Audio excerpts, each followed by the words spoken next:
Welcome to Sword and Shield, the official podcast of the 960th Cyberspace Wing. Join us for insight, knowledge, mentorship, and some fun as we discuss relevant topics in and around our wing. Please understand that the views expressed in this podcast are not necessarily the views of the U.S. Air Force nor the Air Force Reserve, and no endorsement of any particular person or business is ever intended.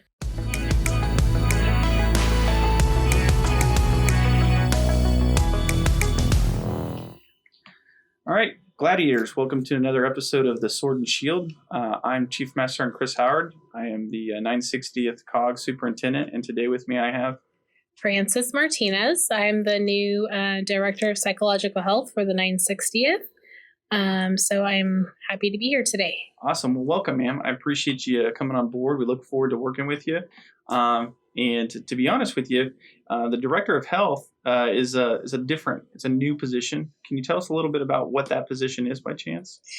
Well, we're going to be learning together what this position really is. Okay. So primary responsibilities are to address the wing's mental health needs, right? What does that mean? Anywhere from suicide prevention to the sexual assault response coordinator, any type of outreach and education, and whatever our service members and their families really need. Okay. No, I understand, right? So when we look at overarching airman development and being good wingmen, mental health is one of those key pieces that fall under the pillars, right? Mm-hmm. And how do we take care of airmen? So I think that, when we focus on some of these things, that position is actually going to be very useful. So I know prior to us coming onto the podcast, we talked a little bit about suicide prevention. I was wondering if you can kind of tell me some of your thoughts of where we're going with suicide prevention, as I believe Suicide Prevention Month is coming up, right? Correct. So with Suicide Prevention Month coming up, we have some plans as far as different types of training and outreach to our service members. I know a lot of people are projecting that suicide is going to increase, especially with COVID. Right. Unfortunately, we won't have the outcome measures for about 2 years. Okay. So we don't know what the impact is right now with COVID and suicide. We can only say and feel that there's been an increase. I know we've discussed with Colonel Airage before that our goal is zero suicide. Right. And that's really what the focus is going to be. So how do you prevent suicide is one of the biggest questions. It's one of those so open-ended questions of, there's so many different variables and factors for each individual, just much like any airman and any person. There's so many things that come into play. Then how can we prevent all of those stressors from affecting those airmen? And I think it really comes down to we're not going to prevent them, right? But how do we engage with those airmen and then their families, and then help them deal with those stressors, right? Because there's good stressors, there's bad stressors. And what we're really talking about is those bad stressors that get after them in life, right? Right. And some things we can't control, like the wildfires. We have units out there in California right now. We can't control those things. But the things that we can get ahead of and control, that's really what we're going to try to focus on. Okay. I'll be honest with you. I'm just really excited about talking to you. So I kind of jumped right into the business of what you do. So actually, can you tell us a little bit about yourself, a little bit of your background? Okay, well, originally from California, the LA area. My dad joined the military when I was younger. So I grew up an Army brat. My husband actually is also in the military, about to retire. So my whole life has been military. Yeah.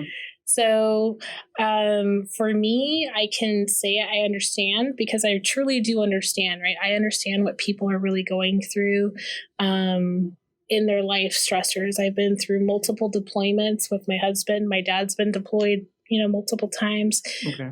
So I understand everything as far as being a single parent during the deployments, dealing with the young children during deployments, right, and just the whole taxing separation. Right. Well, there's the reintegration afterwards, right? That seems to be a very touchy point. I'm sure you can speak to from personal experience. of readjusting with the new paradigm that comes with post-deployment. Right. And then the stressors of pre-deployment, of getting ramped up to, oh my gosh, I'm going to have to do this alone, right? And then, your deployer also stressing with these other things I got to get done. I want to get out there and get the mission taken care of and get back to my family. And another thing is the lack of support, right? So a lot of our service members are not at a home location or their home of record, right? They have no physical or family support. Right. So that's where I come in too, to be that additional support for those people. Gotcha. Well, it makes sense, right? There's some key things that we do tend to forget at times, especially when we're talking about how military life almost puts you in a transient state, especially when we talk about our RegAF partners, where they actually PCS on a regular basis. With the reserves, obviously, we have a little bit more leeway. We're allowed to have a little bit more selection in where we're going. But often, these are transplants from somewhere else to begin with, right? So I'm a California kid myself. You're from California. I've just been lucky personally that just recently, over the last couple of years, I've had family move closer to us, so I can leverage that family entity. So I think that you getting involved and then the Key Spouse program getting involved, then we can build what we consider that military family. Can you speak a little bit about your feelings on that? Yeah, so I've reached out to our Key Spouse mentor already, and so we are going to try to get with the key spouses at all the different units and have a webinar or a Zoom meeting to really discuss what each unit really needs, and focus on the needs assessment for what they need instead of me just developing all these programs that no one's really going to use, right? Gotcha. So I want to make sure that we're touching the people with these different outreach programs, but again, it's something that they're requesting. Right. And I also see that another key position that you're going to interact with, and tell me if I'm wrong, is the first sergeant, right? So the first sergeant's in there taking care of some of those businesses with taking care of the member, taking care of the family. Now we have the key spouse, now we have you. So we have almost a new triad when it comes to that family support piece and the mental health of our airmen as a whole. So are you going to reach out to the first sergeants as well? Yes, I'll be reaching out. That's on my agenda or my to-do list, is to reach out to each unit's first sergeants and, I'll also introduce myself to the commanders of each unit. That way they all know that I'm out there and I'm available.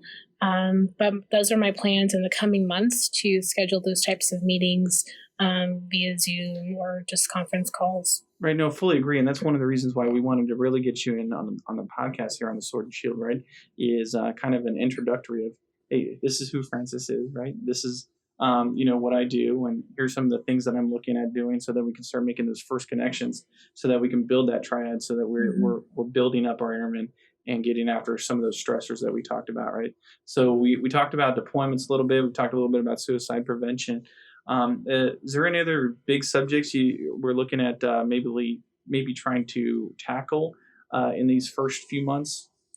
Those are the biggest ones on my agenda right now, but some of the other things that we do have to include are the diversity and inclusion, right? Okay. With everything with the social unrest and riots and protests and things like that. So that might be affecting our service members in different ways, whether it be, they are feeling some residual effects, right? Right. I mean, they're stressors, right? So we're seeing everything that we are sitting here to protect, right? We see cracks. We see it, and it doesn't matter where you sit in life. It doesn't matter necessarily what you agree to from a political perspective, but there's a lot of these other stressors, right? So we're going through just the normal ebb and flow of change within the military. We have COVID. Now we have social unrest.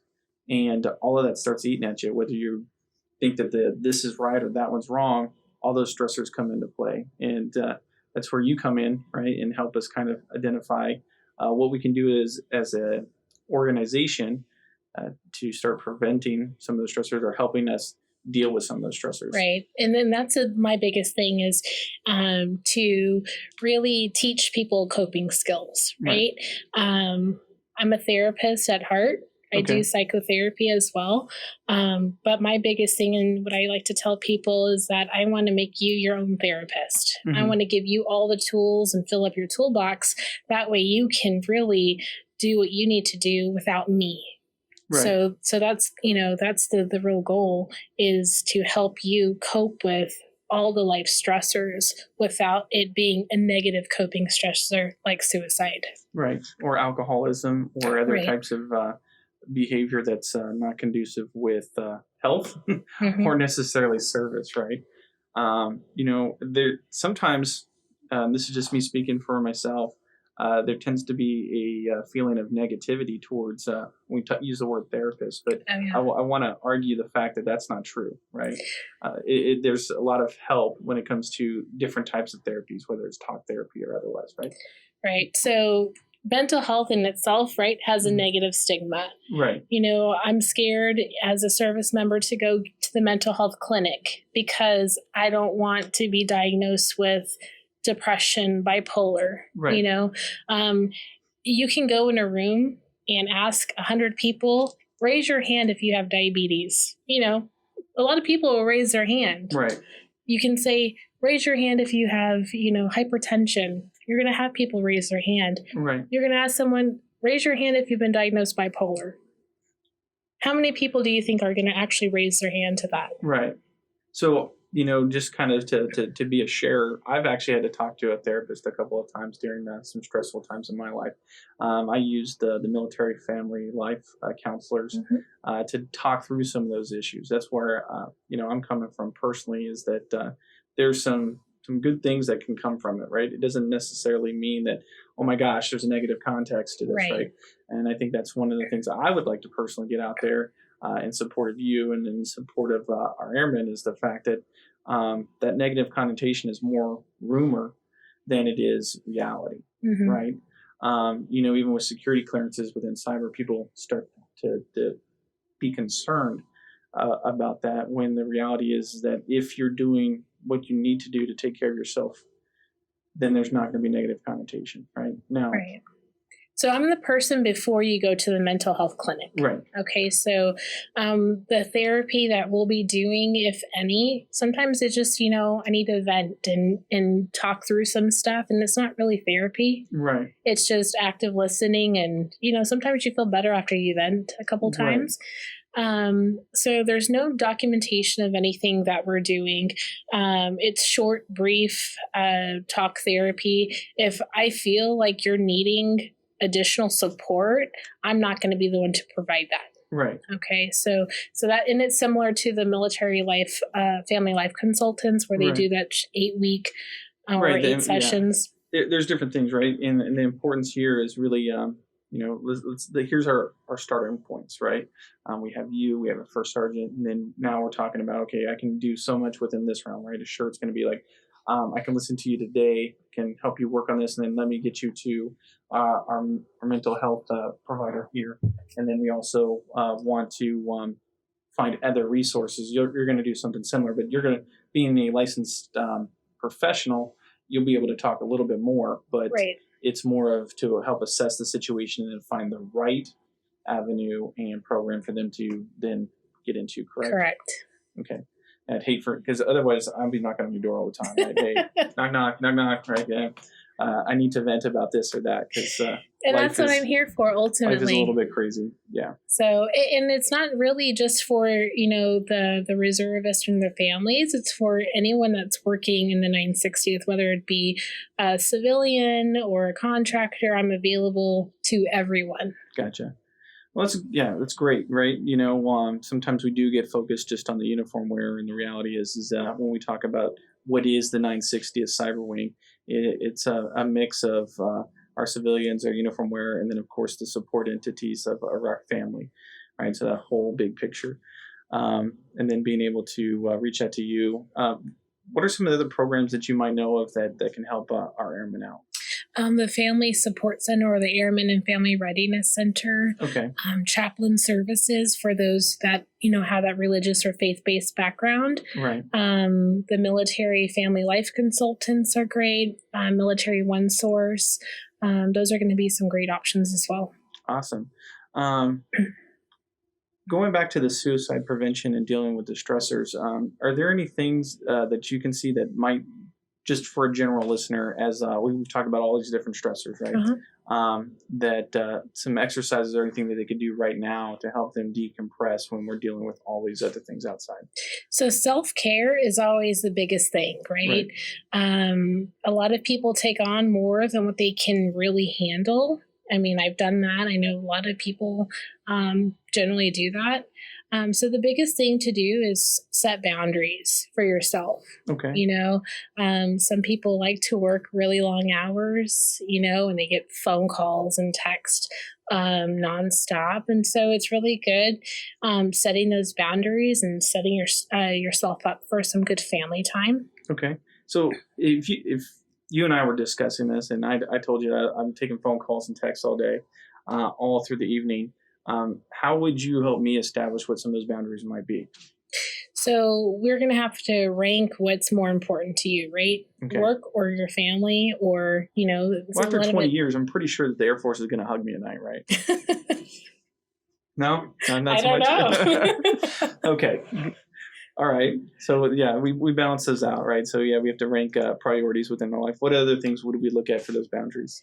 So that's the biggest thing is that you need to have set boundaries for yourself, and then spend time for yourself, right? So there's yourself, there's your work, your family, and how do you manage all of those things? And then spend equal or, sometimes you can't spend equal time, right? Your work at 40 plus hours a week, your family, is divided. So how do you really separate those things out to make sure that you're taking care of yourself? Okay. Right. Yeah.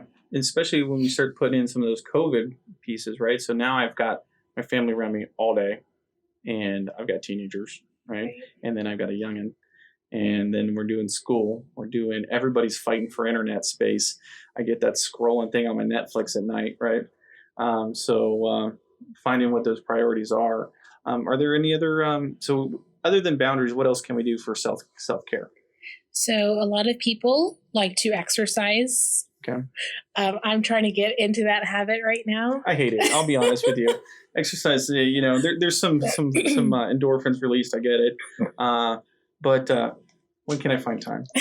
Exactly. You have to schedule that in, right? Right. Because a lot of people are schedule based, right? If it's not in my schedule, I don't have 25 hours in the day, right. But it's really getting that scheduled in to do.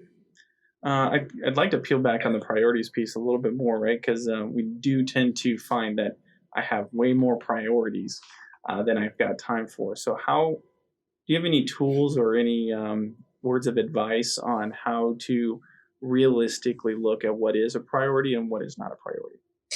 So as far as a therapist goes, we never give advice. Gotcha. Right? So the first thing that we will do is talk about problem solving skills. Okay. Now you tell me what you think your priorities are, and I'm going to help you manage them. Okay. So that's how we would look at it. Gotcha. So as far as, advice giving, I don't generally do that. Fair, right? No, I'm just, I ask in a way that's how do I go forward with my own self-care, and how can I identify what truly is and is not important, and what is truly is and is not a priority, so that we can balance it, right? Because we have multiple bosses. Right. You have bosses, civilian-wise, but you also have the bosses in the family, right? My kids are a boss. My spouse is a boss. Everybody, I'm responsible to so many different people, right? For one thing or another. So how do I prioritize those things? Well, we have to really dig deep and find out what is your number one priority. Right. So at the end of the day, for me, it's my family. Right? My family is always going to be number one. Work is obviously, you have to work to support your family. Right. And so you have to really look at it in those those lenses Okay. and prioritize that way. Gotcha. All right. Some good words of thought versus There you go. advice, right? Or the food for thought. And then so we kind of got onto exercise piece. What are some other tools that we might be able to use? So when you're talking about self-care is not just physical, right? We're Right. looking at mental self-care and spiritual for those that are religious. Okay. And so, prayer time, meditation, yoga, those are all some really good free things to do. Right. Separating yourself and having, going in your closet if that's the only quiet space that you have. Right. To just, lay down and meditate, do some deep breathing exercises and pray, or utilize some yoga or tai chi, things like that. Okay. Gotcha. Is there any other tools we can use for self-care? I'm asking because I don't know. Right? Yeah, some other things. I mean, it costs some money, and some people, they don't like to spend money. But I always like massages and Gotcha. Those types of Right. pampering type things. Okay. Just to decompress. A lot of people like going on vacation, spending time at the beach.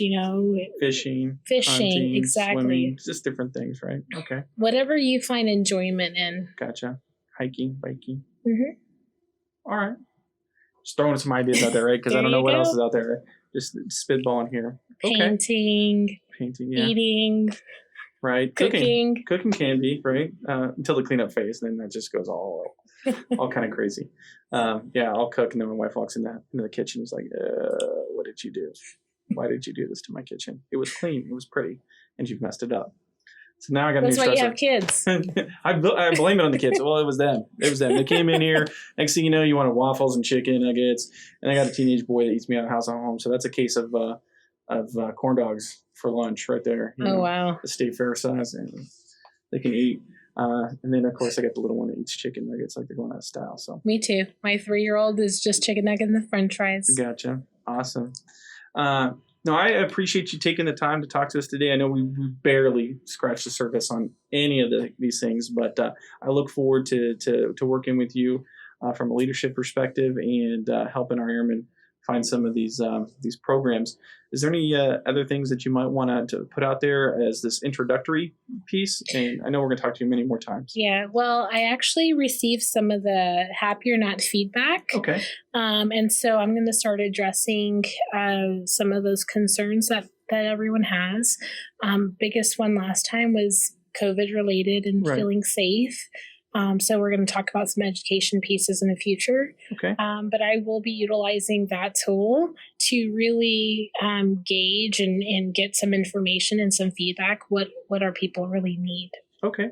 And we also have some other avenues, right? So we have through the Air Force Connect, direct messaging to the command chief and to the commanders. So for those out there, for those gladiators, if Happy or Not is not something that you look forward to or use, please utilize the Air Force Connect app.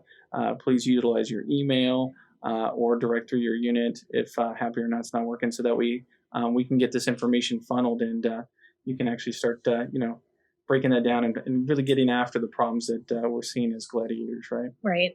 So, anything else, ma'am, that you want to add? No, I look forward to meeting everyone.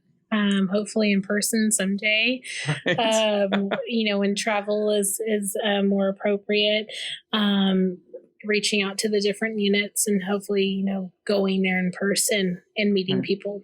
Awesome. Thank you, ma'am. I really do appreciate your time. I look forward to all the good work that you're going to be doing here as part of the 960th Cyber Wing. And to the gladiators out there, once again, thank you for your time.